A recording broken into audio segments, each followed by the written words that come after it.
Hi everyone, this is our channel Around My Story. Please like, share and subscribe. Se olhares à tua volta para tudo o que tens, família, amigos, trabalho, todas estas coisas podem ser consideradas bênçãos de Deus, especialmente se tiveres muito sucesso em todos os aspectos da tua vida. Deves ser muito grato e apreciar todas estas dádivas, porque se as tomares como garantidas e depois as perderes, irás arrepender-te profundamente. Acredita em mim, eu sei. E eu sei porque passei por isso. O meu nome é Chris. Tenho 39 anos e sou pivô de notícias num canal de televisão. Cresci numa família pobre. O meu pai era um trabalhador mal pago e eu não tinha qualquer desejo de seguir o seu caminho, por isso decidi arranjar um emprego o mais rápido possível para começar a ganhar dinheiro desde cedo. Primeiro trabalhei como encarregado de vendas numa fábrica de alimentos processados. Depois disso, trabalhei em muitos empregos diferentes e ganhava dinheiro para sustentar a minha família e os meus estudos. Tive boas notas na Universidade da Faculdade de Comunicação, pelo que tinha uma oportunidade de conseguir o meu emprego de sonho de pivô de notícias. E consegui. No meu primeiro trabalho como pivô para um canal de televisão local, era minha função preparar os programas. Ser apresentador de notícias era o meu sonho desde sempre. Eu era jovem e queria ser famoso e conhecido como uma celebridade da televisão. Não foi tão fácil como eu pensei que seria, mas finalmente consegui realizar o meu sonho de me tornar um apresentador de notícias famoso. Consegui mudar-me com a minha família para uma casa maior. Casei com a rapariga que amava e com quem tive 2 filhos. A minha vida estava a decorrer sem problemas, de acordo com os meus planos de vida. Mas o destino não gosta de finais felizes, ao que parece, e a minha vida tomou um rumo obscuro. Depois de me tornar famoso, o meu trabalho exigiu cada vez mais do meu tempo e energia, e o stress acrescido para manter esse sucesso no trabalho começou a ter um impacto na minha vida pessoal. Comecei a perder o interesse na minha família e passei a ignorá-los, e aos meus amigos também.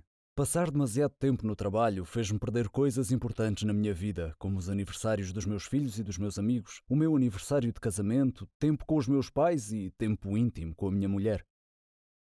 Ignorar a minha mulher e família causou muitas discussões domésticas. Foram aumentando com o tempo e começaram a afetar o meu trabalho. Até comecei a ignorar os meus pais, fazendo com que a minha relação com eles também piorasse. O pai culpou-me por perseguir o luxo e a fama à custa da minha família. Foi doloroso ouvir tais críticas do meu pai. Eventualmente, ele e a mãe decidiram sair do nosso novo apartamento e regressar ao antigo. A minha vida estava do avesso. Fiquei tão estressado e irritado que o atrito com a minha mulher e os meus filhos fez com que ela ameaçasse deixar-me e levar os miúdos com ela. Chegámos a discutir sobre isto e acabei por afastá-los. A fama tinha melhorado a minha vida até certo ponto, mas agora estava a destruir a minha vida. Desta forma, tinha 2 opções: continuar por este caminho e continuar a destruir a minha vida, ou aceitar que o destino me tinha chamado a atenção, que era preciso repensar a minha vida e mudar de rumo. Também nesta altura de profunda contemplação, comecei a ter fortes dores de cabeça, como se fossem enxaquecas que se agravavam de dia para dia. Um amigo meu recomendou-me que fosse a um médico, por isso segui o seu conselho. Fui a um médico que era bastante reconhecido e ele disse-me que eu tinha um tumor no meu cérebro. Ai de mim! Será que esta tendência descendente na minha vida alguma vez iria parar? Acho que não, porque depois ele continuou com mais más notícias. Que eu tinha apenas 30 dias de vida. Eu não sabia o que fazer. Primeiro liguei para o meu pai. Eu sabia que ele estava chateado comigo, assim como os meus amigos, esposa e filhos. Parecia que podia estar condenado a morrer sozinho. Comecei a lembrar-me dos bons velhos tempos, quando a minha bela casa estava cheia de felicidade e os meus filhos a rir, a brincar e a gritar. Mas agora estava em silêncio e vazia. Tendo apenas 30 dias de vida, senti que era preciso corrigir a minha vida antes que fosse tarde demais. Por isso comecei a mexer-me. Tirei umas férias do trabalho e fui visitar a mãe e o pai. Depois de abraçar e falar com eles, os meus olhos encheram-se de lágrimas. A perceber-me do que tinha desistido em busca do sucesso, partiu-me o coração. Perguntaram pela minha saúde e eu escondi a minha situação e disse-lhes que estava bem. pedi desculpa pelo meu mau comportamento no passado e prometi-lhes que iria mudar para melhor. O pai perdoou-me porque não me queria ver tão triste e miserável. Por isso consegui reconciliar-me com ambos. A mãe perguntou-me pela minha mulher e filhos e, ao saber que eles me tinham deixado, disse que eu também precisava de me reconciliar com eles. Disse-lhe que o faria, que planeava remediar tudo.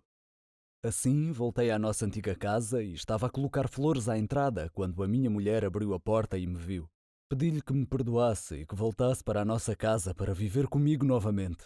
Prometi que fazê-los felizes seria o meu único propósito na vida a partir daquele momento.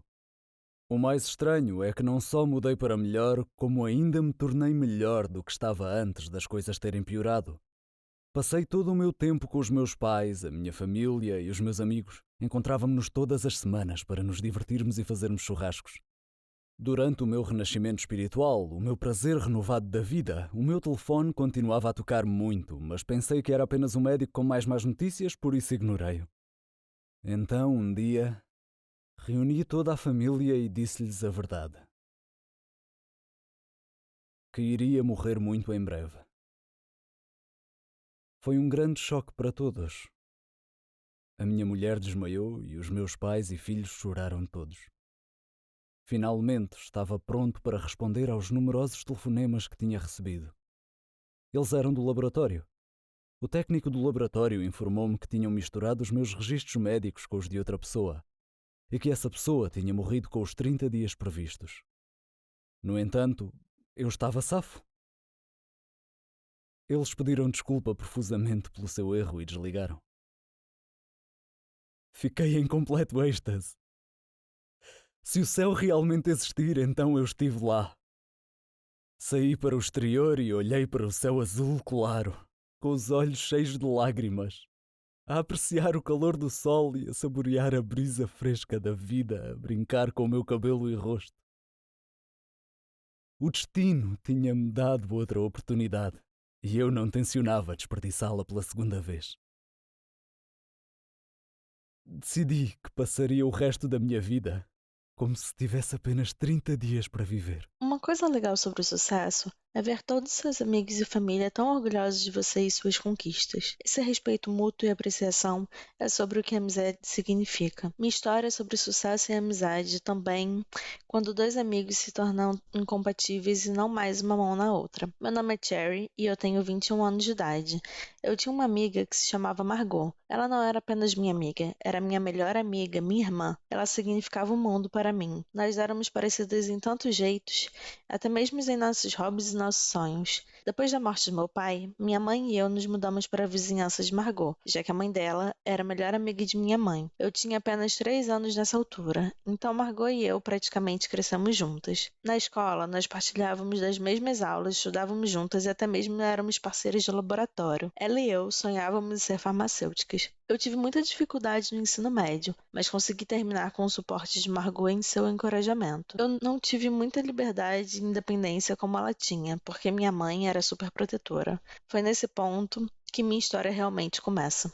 Quando eu decidi começar a faculdade de farmácia, Margot me perguntou por que eu escolhi esse curso. E eu disse a ela que meu pai morreu de uma doença maléfica que não tinha cura. Então, era meu sonho achar a cura para essa doença e salvar vidas. Eu estudei muito e concluí com sucesso minha faculdade de farmácia. Margot estava muito feliz por mim e ela prometeu me manter focada na descoberta para a cura da doença fatal que meu pai teve, que eu procurei tão apaixonadamente. Eu pedi a ela para estar ao meu lado o tempo todo e ela estava feliz de fazer isso. A faculdade de farmácia era internacional, fora do meu país. Eu seria independente e livre do controle excessivo da minha mãe. Francamente, eu busquei por isso. Margot e eu encontramos um lugar para ficar próximo à faculdade. Um jovem albergue ou um grupo de garotas de diferentes países. Diferente de mim, Margot teve a habilidade de fazer facilmente amizade com elas. Nossos estudos não eram fáceis no começo, mas nós trabalhamos muito. Eu estava tão animada em me aprofundar na minha pesquisa e em aprender o máximo que conseguisse. Eu perguntei aos instrutores e médicos constantemente para expandir o meu conhecimento. Esse era o meu conheço e Margot me acompanhou durante todo o tempo. Eventualmente, nós graduamos na faculdade e começamos a nossa carreira. Eu comecei em uma companhia farmacêutica, enquanto ela começou em outra. Nós éramos agora, de algum jeito, competidoras. No preparo para minha pesquisa privada, eu aluguei um flat próximo à minha empresa. Margot fez o mesmo, próximo à empresa dela. Ela estava sempre me perguntando como minha pesquisa estava indo. Ela sabia que eu estava tentando desenvolver um antibiótico para curar a doença do meu pai, mas não era fácil, porque a imunidade do corpo humano atacava os antibióticos e destruía antes que pudesse destruir as células da doença. Eu tinha descoberto uma substância neutra que o sistema autoimune não iria atacar, então a droga poderia penetrar no corpo longe o suficiente para encontrar e destruir as células da doença via interações químicas. Minha primeira pesquisa foi rejeitada, mas eu continuei tentando, e em cada tentativa eu descobri algo novo. Durante esse tempo, Margot também estava ocupada com seu trabalho. Um dia, ela me ligou. Ela estava chorando porque havia sido demitida de seu trabalho. Eles a acusaram de ter roubado uma pesquisa importante. Eu lhe disse que ela era tão profissional no seu trabalho que ela não deveria ficar triste, que deveria tentar um emprego na minha empresa. Eu disse a ela que eu a recomendaria para o meu coordenador. Ela me abraçou e me agradeceu demais e falou: "Você é realmente a melhor amiga de sempre, Cherry." No dia seguinte, eu disse ao meu coordenador sobre Margot e lhe disse que ela estava à procura de um emprego e estava aguardando do lado de fora. Ele a entrevistou e lhe deu um trabalho. Eu estava tão feliz agora que ela e eu trabalhávamos na mesma empresa. Margot continuou perguntando sobre minha pesquisa. Eu dava ocasionais atualizações. Eu estava hesitante para lhe dizer muito, mas novamente, ela era minha melhor amiga, além de tudo, então eu a convidei para minha casa para falar sobre minha pesquisa. Margot não ficou tão feliz como eu achei que ela estaria em ouvir sobre o meu projeto, mas eu imaginei que fosse porque ela foi despedida recentemente. Minha pesquisa pessoal tomou meu tempo completamente. Era até mais importante que o meu trabalho. Um dia, quando apareci no trabalho, meu chefe falou que eles não precisavam mais de mim e eu estava livre para ir embora. Demitida. Eu estava chocada e perguntei por quê. Ele disse que eu estava gastando muito tempo em casa realizando a minha pesquisa e pouco tempo no trabalho. Disse que tinha enviado muitas cartas para minha casa dizendo que deveria voltar ao trabalho e eu não havia respondido a ele e que falhei para voltar ao trabalho. Ele disse que minha colega de casa, Margot, havia recebido as cartas no meu lugar e havia prometido entregá-las a mim. Eu estava em choque. Ele disse que ela nunca havia dito nada. Voltando a casa, eu confrontei Margot e perguntei por que ela não me entregou as cartas do meu chefe, como ela havia prometido a ele que faria. Ela agiu com justificativa e disse que ela havia recebido as cartas, mas andava tão ocupada que ela colocou elas de lado e esqueceu das cartas. Eu a perdoei, mas senti que ela não estava sendo completamente honesta comigo. Eu apaguei tudo isso e disse a ela que ser demitida iria deixar meu tempo todo livre, então eu poderia dedicar mais tempo na minha pesquisa. Dias depois, Margot me ligou e me chamou para celebrar com ela, e eu perguntei qual ocasião era. Ela disse que teve uma promoção e ficou com o meu lugar de trabalho, meu emprego anterior. Eu estava feliz por ela, mas ao mesmo tempo senti que havia algo errado com essas circunstâncias que parecia estar crescendo. O tempo passou e meu experimento finalmente encontrou sucesso. Eu havia sucedido em encontrar um remédio que destruíra as células da doença. Eu estava na Lua. Meu pai estaria tão orgulhoso de mim.